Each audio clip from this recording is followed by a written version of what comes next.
ஓம் குரு பிரம்மா குரு விஷ்ணு குரு தேவோ மகேஸ்வரா குரு சாட்சாத் பரபிரமா தஸ்மை ஸ்ரீ குருவே நமக. குரு தட்சிணாமூர்த்தி பகவான் திருவடிகள் போற்றி போற்றி. ஓம் ஆதித்யாய சோமாய மங்களாய புதாய குரு சுக்கர சனிப்பை சாகவே கேதவே. ஓம் முருகா சரவண புகாய நம. உலகெங்கும் வாழும் என் எளிய சகோதர சகோதரிகளுக்கு வணக்கம்.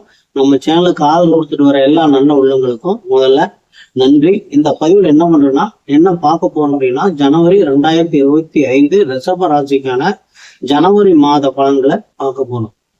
இந்த ஜனவரி மாதத்துல என்னென்ன கிரகங்கள் எங்கெங்க மாறி இருக்கு, அதனால என்ன பலன்கள் நமக்கு மாறுது அப்படிங்கிறதையும், அடுத்தது உங்க ராசியில் இருக்கக்கூடிய ஒவ்வொரு நட்சத்திரங்களுக்கும் ஜனவரி மாசத்துல எந்தெந்த நாட்கள் சுப நாட்கள், ஏது அசுப நாட்கள், ஏது யோக நாட்கள் அப்படிங்கிறதையும் தனித்தனியா கொடுத்துருக்குறோம். அடுத்தது சந்திராசனங்கள் எது அப்படிங்கிறதையும், இந்த மாசம் நம்ம கொடுத்துருக்கிறது என்னன்னா ஸ்பெஷலா ராசியில இருக்கக்கூடிய ஒவ்வொரு நட்சத்திரங்களுக்குமான மரங்கள் கொடுத்துருக்குறோம். ஏன் இந்த மரங்கள் கொடுத்துருக்குறோம் அப்படின்னா, நீங்க ஒவ்வொரு மாசமும் கொஞ்சம் கொஞ்சம் புதுசு புதுசா நிறைய தெரிஞ்சு ஞாபகத்துல வச்சுக்கணும் அப்படிங்கிறதுக்காகத்தான், உங்களுடைய வளர்ச்சிக்காக உங்களுடைய வெற்றிக்காக தான் இதெல்லாம் மாத்தி மாத்தி கொடுத்துருக்குறோம். இது வரைக்கும் நம்ம பார்த்தோம்னா ராசியினுடைய அதிபதி கொடுத்துருக்குறோம், நட்சத்திரனுடைய அதிதேவதைகளை கொடுத்துருக்குறோம். அடுத்தது உங்களுக்கு தெய்வ அனுகூலத்தை கொடுக்கக்கூடிய நட்சத்திரம் எது அப்படிங்கிறது போன மாசம் கொடுத்தோம். இந்த மாசம் மரம் அப்படின்னு கொடுத்துருக்குறோம். ஏன் இந்த மரத்தை கொடுக்குறோம் அப்படின்னா, நீங்க உங்களுக்கு தெரியும் எல்லா கோயில்லையுமே ஸ்தல விருட்சம் அப்படின்னு ஒண்ணு இருக்கும். அந்த ஸ்தல விருட்சம் ஏன் வைக்கிறாங்க, அது இல்லாம இருந்தா பரவாயில்ல இல்லை அது, அதனால என்ன பிரயோஜனம் அப்படின்னா, ஒன்னும் அங்க இருக்கக்கூடிய அந்த தளத்துக்கு அடியில மரத்துக்கு அடியில தேவதைகள் அமர்ந்து சாப விமோச்சனம் அடைஞ்சிருப்பாங்க, அல்லது அந்த ஸ்தல விருட்சத்துலதான் சித்தர்களும் ஞானிகளும் அந்த ஸ்தல விருட்சம் இருக்கிறதா நம்மளுடைய ஐதீகம் இருக்கு. அப்ப அந்த இறைவனை வணங்குறதோட அந்த ஸ்தல விருட்சத்தையும் சேர்த்து வணங்குறப்ப இறையர்களோட சித்தர்களுடைய ஆசி, ஞானிகளுடைய ஆசீர்வாதம் நமக்கு கிடைக்கும். அது நம்ம வாழ்க்கையில நம்மளை மேலும் மேலும் நம்மளுடைய கஷ்டங்களை குறைச்சு நமக்கு ஒரு வாழ்க்கையில ஒரு வெற்றியை கொடுக்கும், ஒரு நல்ல வளர்ச்சி கொடுக்கும் அப்படிங்கிறதுக்காக தான் அந்த அடிப்படையில இந்த மரங்களை கொடுத்துருக்குறோம். இந்த மரங்களை ஒன்றும் வீட்டை வச்சு நீங்க வளர்க்கலாம், அல்லது மரங்கள் வளர்த்த முடியல அப்படின்னா அந்த மரங்கள் இருக்கக்கூடிய இடத்திற்கு போய் அங்க போய் நீங்க அதை வணங்கிட்டு வரலாம், அல்லது அந்த மரத்துக்கடியில கொஞ்ச நேரம் அமர்ந்துட்டு வந்தீங்க அப்படின்னாவே உங்களுக்கு ஒரு நல்ல ஒரு ரிலாக்ஸேஷன் ஆகுறது உங்களால உணர முடியும். சரி, இப்ப ரிஷப ராசிக்கான ராசி பலன்களை பார்க்கலாம். உங்களுடைய ராசிநாதன் சுக்கிர பகவானே உங்க ராசிக்கும் 6ஆம் இடத்திற்கும் அதிபதி. அப்ப உங்களுக்கு எதிரிகள் வேணுமா வேண்டாமா அப்படிங்கிறது தீர்மானிக்கிறது நீங்க தான். எவ்வளவுக்கு எவ்வளவு நீங்க மற்றவங்க கிட்ட அன்பா தன்மையா பழகுறீங்களோ அந்த அளவுக்கு உங்களுக்கு எதிரிகள் இருக்க மாட்டாங்க. கடன், ருண, ரோக, சத்ருஸ்தானம், தொழில் ஸ்தானம், சம்பளம் வாங்கக்கூடிய தொழில். அப்போ சம்பளம் வாங்கக்கூடிய தொழில நமக்கு நல்ல ஒரு சிறப்பு வேணும்னா நம்ம எந்த அளவுக்கு பிளெக்சிபிளா வளைஞ்சு நெளிஞ்சு கொடுத்து கத்துட்டோம் அப்படின்னா நமக்கு வாழ்க்கையில பிரச்சனைகளே வராது. அப்போ உங்க ராசிநாதன் இந்த ஜனவரி மாதம் முழுக்க உங்க ராசிக்கு 10ஆம் இடத்துல அமர்ந்திருக்கிறார். 10ஆம் இடத்திலேயே உங்க ராசிக்கு கர்மாதிபதி என்று சொல்லக்கூடிய 9, 10க்கு உண்டான சனி பகவான் ஆட்சி பெற்று மூல திரிகோணம் பெற்று அமர்ந்திருக்கிறார். அப்ப 10ஆம் இடத்துல சனி பகவான் இருக்கிறது தொழில் மந்தம் அப்படின்னாலும், ஆனா ஒரு ஆட்சி பெற்றிருக்கிறதுனால உங்களுக்கு தொழில்ல எந்த ஒரு பிரச்சனையும் இருக்காது. உடல் ஆயுள் ஆரோக்கியம், தொழில் வளர்ச்சி இதெல்லாம் ரொம்ப அற்புதமா இருக்கும். கூடவே உங்களுடைய ராசிநாதன் அங்க இருக்கிறப்ப சுக்கிர பகவான் இருக்கிறதுனால ஒரு தொழில் நிமித்தமா, அதாவது லக்ஸூரியஸ் தொழில் செய்யறவங்க, கலைத்துறையில் இருக்கிறவங்க, ஆடை ஆபரண தொழில் செய்யறவங்க, இவங்களுக்கெல்லாம் ஒரு அற்புதமான ஒரு தனவர். ஏன்னா சுக்கிர பகவான் தனத்துக்கு அதிபதி. அப்ப தனதாரனே அங்க போய் 10ஆம் இடத்துல அமர்ந்து இருக்கிறப்ப ரொம்ப அற்புதமான ஒரு தனவரவு உங்களுக்கு இந்த மாசம் முழுக்க முழுக்க முழுக்க இருக்கு. அதுக்கு அடுத்தது பாத்தீங்கன்னா உங்க ராசிக்கு 2ஆம் இடத்திற்கும் 5ஆம் இடத்திற்கும் அதிபதியான புதன் பகவான். 2ங்கிறது தனம், வாக்கு, குடும்பம் அப்படிங்கிறது உங்களுக்கு தெரியும். 5ங்கிறது பூர்வ புண்ணிய உத்திரஸ்தானம், ஒரு மனிதனுடைய செல்வாக்கு, அந்தஸ்து இதெல்லாம் உயர்த்தக்கூடிய இடம். புத்திஸ்தானம் அப்படின்னு சொல்லக்கூடிய 5ஆம் இடத்து அதிபதி 8ஆம் இடத்துல போய் அமர்ந்திருக்கிறாரு. எச்சரிக்கையா இருக்கு. ஏன்னா தனகாரனும் அவரு தான், பூர்வ புண்ணிய புத்திர ஸ்தானாதிபதியும் அவர் தான். அவர் போய் 8ஆம் இடத்துல அமர்றப்ப புதனா இருக்கிறதுனால காலி நிலம் வாங்குறது, விற்கிறது, இதுல எல்லாம் டாக்குமெண்ட்ல கையெழுத்து போடுறது, ஒருத்தரை நம்பி ஜாமீன் கையெழுத்து போடுறது, இதெல்லாம் தயவு செஞ்சு இந்த மாசம், எப்பயுமே இந்த மாசம் இல்ல, முடிஞ்ச வரைக்கும் அதை பலமுறை, ஒரு தடவைக்கு பலமுறை யோசிச்சு பார்த்து நம்ம போடணும்.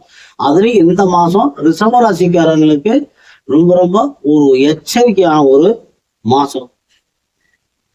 உங்க ராசிக்கு 4ஆம் இடத்திற்கு அதிபதியான சுகஸ்தானாதிபதி, வண்டி வாகன யோகத்தை கொடுக்கக்கூடிய சுகஸ்தானாதிபதியும், அரசு சார்ந்த வேலைகள், தந்தையினுடைய தொழில் நிலை, இதையெல்லாம் கொடுக்கக்கூடிய சூரிய பகவான் உங்க ராசிக்கு அவரும் 8ஆம் இடத்துல 14ஆம் தேதி வரைக்கும் இருக்கிறார். அப்ப சுகஸ்தானாதிபதியும் அங்க இருக்காரு. அப்ப வீடு வண்டி வாகன யோகங்களுக்கு உண்டானவர். 5ஆம் இடத்து அதிபதி புதன் காலி நிலத்துக்கு உண்டானவர். இப்ப 2 பேருமே அங்க இருக்கிறதுனால வண்டி வாகனத்துல, போக்குவரத்துல, கையெழுத்து போறதுல, வைக்கிறது, வாங்குறதுல ரொம்ப கொஞ்சம் 14ஆம் தேதி வரைக்கும் நீங்க ரொம்ப ரொம்ப எச்சரிக்கை இருக்கணும். 14ஆம் தேதிக்கு மேல உங்களுடைய ராசிக்கு சுகஸ்தானாதிபதியான சூரிய பகவான் ராசிக்கு 9ஆம் இடத்திற்கு வந்துடுறார். 8ஆம் இடத்துல இருந்து 9ஆம் இடத்திற்கு உங்களுடைய பாக்கிய ஸ்தானத்திற்கு வந்துடுறார். அவர் பகையா இருந்தாலும் 9ஆம் இடத்திற்கு வர்றப்ப திரிகோணத்தில் இருக்கக்கூடிய கிரகங்கள் நன்மையைத்தான் செய்யும். தன்னுடைய பாவ செயல்களை குறைத்துக் கொள்வார்கள். அப்படிங்கிறதுனால 9ஆம் இடத்துல உங்களுக்கு 14ஆம் தேதிக்கு மேல சூரிய பகவான்ல தந்தையினுடையது, அரசு சார்ந்த தொழில்கள், குழந்தைக்கு முயற்சி பண்றவங்க, இவங்களுக்கெல்லாம் ஒரு அற்புதமான ஒரு காலகட்டம் 14ஆம் தேதிக்கு மேல. அதுக்கு அடுத்தது பாத்தீங்கன்னா உங்க ராசிக்கு உங்களுடைய ராசிநாதன் உங்க ராசிக்கு 7ஆம் இடத்திற்கும் 12ஆம் இடத்திற்கும் அதிபதியான செவ்வாய் பகவான் உங்க ராசிக்கு 3ஆம் இடத்துல நீச்ச நிலையில இருந்தார். நீச்ச நிலை மாறி நீச்ச ராசியில தான் இருந்தார். அந்த நிலை மாறிடுச்சு. இருந்தாலும் இப்ப இந்த மாசம் அந்த நீச்ச ராசியில இருந்து வக்கரகதி அடைஞ்சு உங்க ராசிக்கு தனஸ்தானத்திற்கு 2ஆம் இடத்திற்கு வர்றாரு. அப்ப 12ஆம் இடத்து அதிபதி 2ஆம் இடத்துக்கு வர்றது, 7ஆம் இடத்திற்கும் அவரே அதிபதி இருக்கிறதுனால, அப்ப மனைவியினால, கூட்டு தொழிலினால, வியாபாரத்தினால ஒரு மிகச்சிறந்த ஒரு நல்ல செழிப்பை கொடுக்கும். ஏன்னு கேட்டீங்கன்னா 12ஆம் தேதியிலிருந்து 21ஆம் தேதி வரைக்கும் அவர் புனர்பூச 4ஆம் பாதத்துல புஷ்கராம்ச பாதத்தை வாங்கி இருக்கிறார். அப்ப புஷ்கராம்ச பாதத்தை வாங்குறப்ப கண்டிப்பா உங்களுக்கு ஒரு செல்வ நிலையில ஒரு நல்ல வளர்ச்சி கொடுக்காம போக மாட்டார். அதுக்கு அடுத்தது பாத்தீங்கன்னா உங்களுடைய ராசிக்கு 8ஆம் இடத்திற்கும் 11ஆம் இடத்திற்கும் அதிபதியான, 8ங்கிறது ஆயுள் ஸ்தானம், கோர்ட்டு கேஸ், வம்பு வழக்கு, இதையெல்லாம் கொடுக்கக்கூடியது, திடீர் அதிர்ஷ்டங்களை கொடுக்கக்கூடியது, உழைக்காமல் வரக்கூடிய வருமானம், இதுக்கெல்லாம் அதிபதியான குரு பகவான் லாபஸ்தானத்திற்கும் அவரு தான். அப்போ உங்களுக்கு 8-11க்கு உண்டான குரு பகவான் உங்க ராசியிலேயே இருக்கிறதுனால உங்க ராசிக்கு 3ஆம் இடத்து அதிபதியினுடைய ரோஹிணி நட்சத்திரத்தினுடைய சாரத்தில் அமர்ந்து இருக்கிறதுனால நீங்க இந்த மாசம் உங்க ராசியில ஏற்கனவே பாத்தீங்கன்னா அதே 8ஆம் இடத்துல 4ஆம் இடத்து அதிபதியும் அங்கிருக்கிறாங்க, 5ஆம் இடத்து அதிபதியும் அங்கிருக்கிறாங்க. அப்ப 8ஆம் இடத்துக்கும் குரு அதிபதி. அப்ப இந்த மாசம் முழுக்க நீங்க ரொம்ப ரொம்ப எச்சரிக்கையாக இருக்கணும். தனவரம் ஒரு பக்கம் வந்தாலும் உங்களுடைய விழிப்புணர்வு அதிகமா இருக்கிறப்பதான் நீங்க இந்த பிரச்சனைகள் எதிரையும் சிக்காம உங்களால எளிதா வெளிவர முடியும். ஆனா மற்றபடி உங்களுக்கு வேறு பிரச்சனைகள் அப்படிங்கிறதெல்லாம் இல்லை.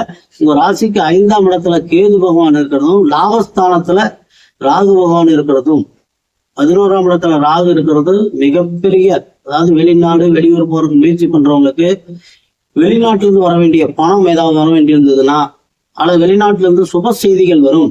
அந்த மாதிரி ஒரு நல்ல நிலை, ஒரு பிரம்மாண்டமான ஒரு வளர்ச்சி கொடுக்கக்கூடிய அந்த முயற்சியில வெற்றி கொடுக்கக்கூடிய இடத்துல ராகு பகவான் இருக்கிறாரு. ஆனா 5ஆம் இடத்துல கேது பகவான் இருக்கிறது குழந்தைகளுக்கு செலவு பண்றது, இந்த மாதிரி செலவுகள் கொஞ்சம் அதிகமா இருக்கும். ஏன்னா 5ஆம் இடங்கிறது பாத்தீங்கன்னா பூர்வ புண்ணிய புத்திரஸ்தானம். அந்த இப்போ பூர்வீக சொத்துக்கள்ல கொஞ்சம் பிரச்சனைகள் இருந்தா தயவு செஞ்சு இந்த மாசம் அதை பத்தி எதுவுமே பத்தி பேசாதீங்க. ஏன்னா 5ஆம் இடத்து அதிபதியும் போய் 8ஆம் இடத்துல உட்காந்துட்டார். நீங்க வாயை திறந்தீங்கன்னா நீங்களே வம்புல மாட்டிக்குவீங்க. அந்த மாதிரி ஒரு இக்கட்டான ஒரு சூழ்நிலை ரிஷப ராசிக்கு.